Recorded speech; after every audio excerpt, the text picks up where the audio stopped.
First of all, major choices in your relationship. We have here the lovers. Should I stay or should I go? What should I do about this connection? Do I dive right in? Even though, the other person might not be 100% Mr. or Mrs. Right, do I dive right in? Or do I wait for something better to come along? The message for you guys for this week is, don't be so serious. Don't be so serious.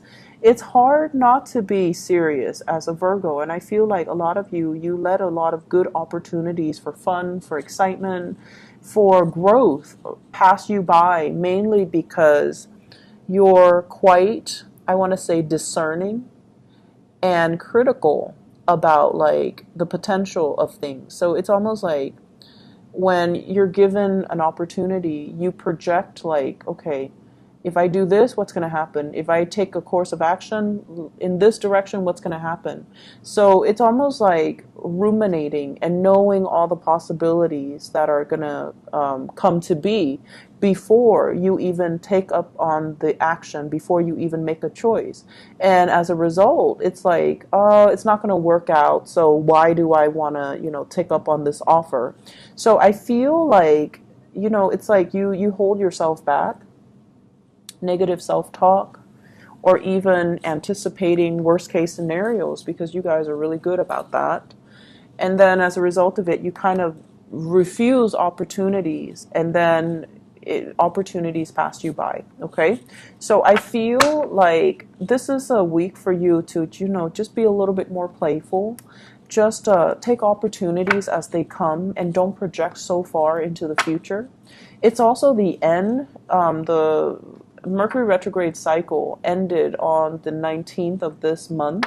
And so the fog is lifting. The true opportunities and the true choices and the good, I want to say choices, are actually left right now. So they're here. The fog has lifted, and it's time for you to act. It's time for you to take some action. And I feel like many of you, there is an offing, something on the offing. Okay, so it's like the Page of Wands. This is a message about something quite exciting. You want to go for a hike? Do you want to go for a run? Do you want to go for a picnic? Do you want to go horseback riding? Do you want to join me on this endeavor? I feel like somebody is quite smitten by you, and they're attracted to you, and they want to give you an offer.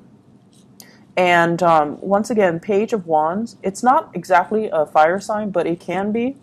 I see Libra, Gemini, and fire. So Sagittarius, Aries, Leo, Sun, Moon, or Rising. And also combinations of Libra and Gemini here with the lovers. And basically what it means is there is an offer on the table. And I feel like you've thought about it long and hard. And you're just like, I don't know what to do. I don't know if this is the right person for me. Their energy is too spontaneous. They seem to me like a heartbreaker. They seem to me like they're only interested in me physically. They seem like they just want to, have a one-night stand with me or fling with me when I'm looking for reciprocity. And I feel like you're trepidatious about taking on this offer. But the energy for this week is go for it. Have a little fun, enjoy yourself, enjoy the moment, and don't project so far into the future, okay? So like, look at what's in front of you rather than look at what it is that you're thinking, 3-4 months down the line. So learn to live in the moment, stop with the worry, stop with the rumination, stop with the projection, and just really be present in this moment, because I feel like you're letting a lot of opportunities pass you by, and you're also you have also kicked yourself, over not grabbing new opportunities. So there is a tremendous amount of fun and excitement and social events and outings that can occur for you this week, but you're still not going for it. I feel like towards the end of the week, towards the weekend, you definitely will take up on these offers, either with a fire sign or a Gemini. Okay, so Sagittarius, Aries, Leo, and an air sign, so Gemini. But not so much a Piscean energy with this, even though it's a dual sign, but I'm feeling more of a Gemini vibe.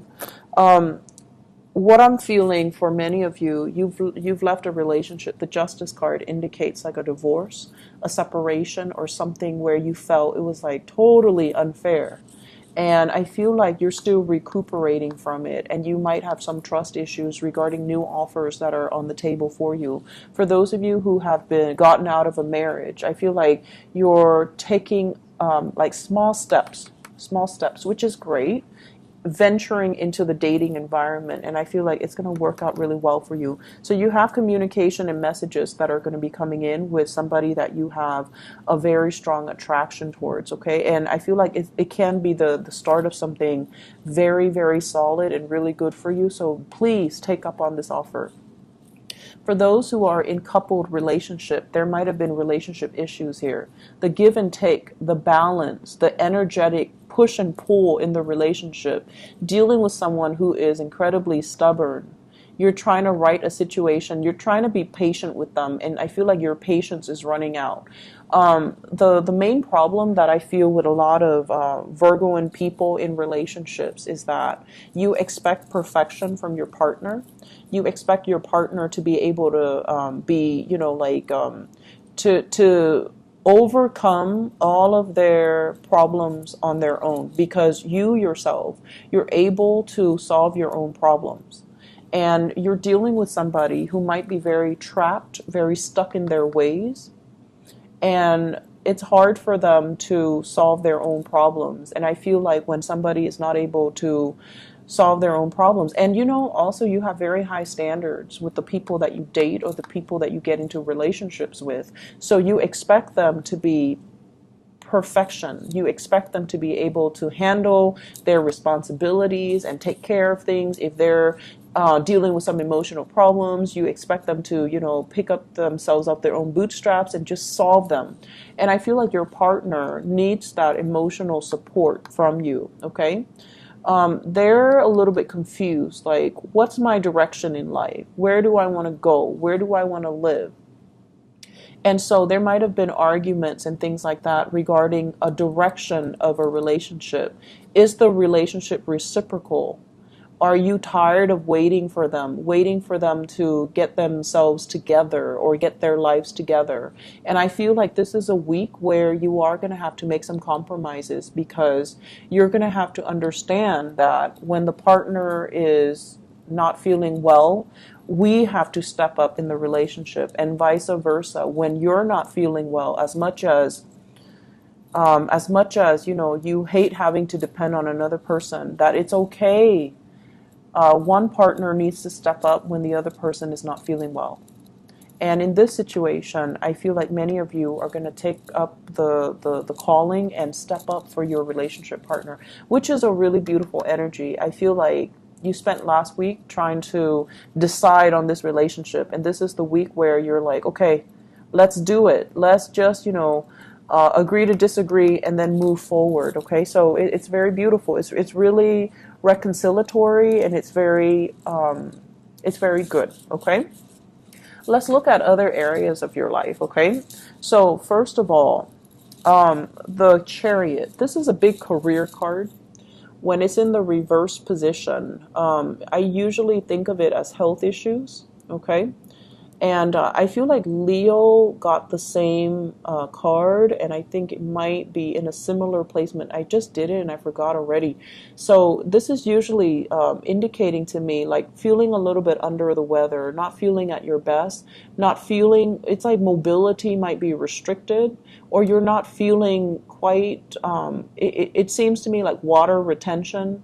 It seems to me like fever or something where there is an imbalance of water. So drink a lot of water. Make sure that you get your system hydrated, okay? So that you're going to be healing this week. So we have here the Six of Wands, success, and then we have you kind of like up and about again.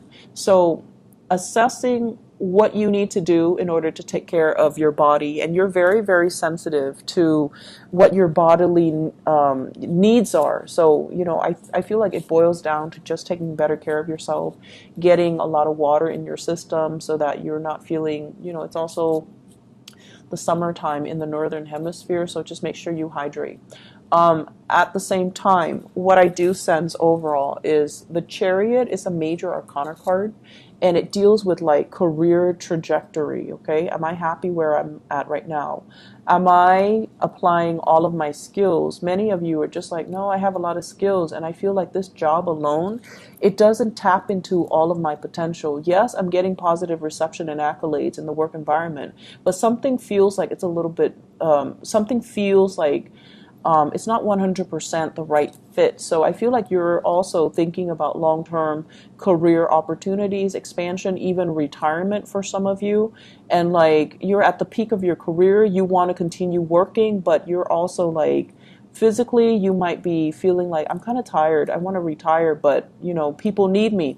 So the point here is don't project so far in the future. Live in the moment right now. Take care of whatever issues that are creeping up.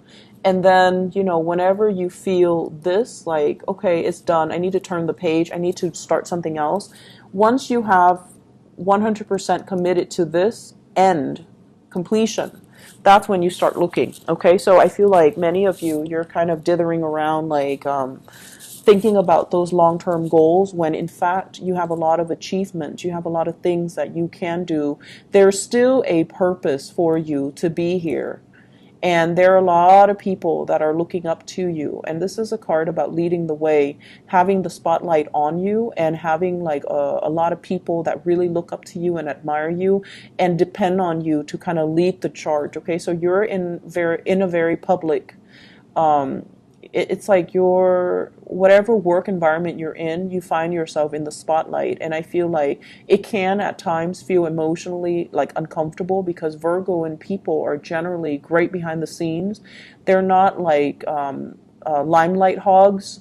So I feel like the attention can feel a little bit uncomfortable, but I feel like you do it because there's a need for it. You do it mainly because it's propelling you towards a bigger like the next goal or the next stage in your life. Something is coming to an end, like wrapping up a project, wrapping up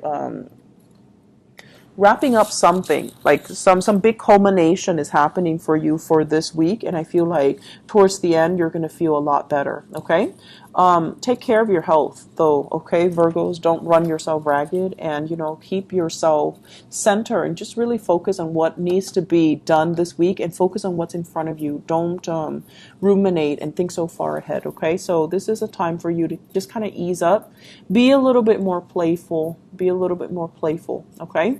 I hope the reading has been helpful. Thank you for all of your support, all of your emails. I've got a lot of emails asking like, what's going on? Where are you? And a lot of it came from Aquarius, Pisces, and Virgo. So thank you for sticking around. I hope the reading resonates with you, and I hope that it has been helpful. You guys are one of my favorite signs. I love Virgo and people mainly because you guys are so real and so dependable, and when you send me the messages and the emails, I can feel the sincerity, so I really appreciate it. Okay.